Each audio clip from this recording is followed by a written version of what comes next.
Court of Appeals, pinapris bank accounts properties ni Kibuloy. Isailalim sa freeze order ang pera sa bangko at mga ari-arian ni Kingdom of Jesus Christ leader Pastor Apollo Kibuloy at siyam na associates nito batay sa kautusan ng Court of Appeals. Sa 48 pahinang resolusyon, pinayagan ng CA ang petisyon ng Anti-Money Laundering Council. Sa kautusan ng CA, hindi rin maaaring galawin ay ang pera ng Children's Joy Foundation, isang organisasyon na nasa loob ng compound ng Kingdom of Jesus Christ sa Davao City.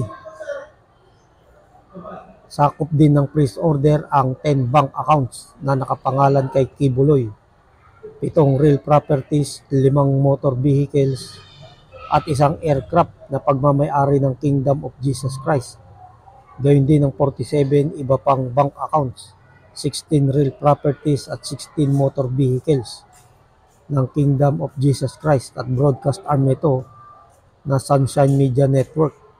Kasama rin dito ang mga bank account ng mga individual na kaalyado ni Pastor Kibuloy na sina Maria Teresita Dandan, Helen Pagaduan Panilag, Pauline Chavez Canada, Crescente Chavez Canada, Ingrid Chavez Canada, Sylvia Caliha, Simanes, Jacqueline Wong Roy, Alona Mertalia Santander at Marlon Bongas Acobo.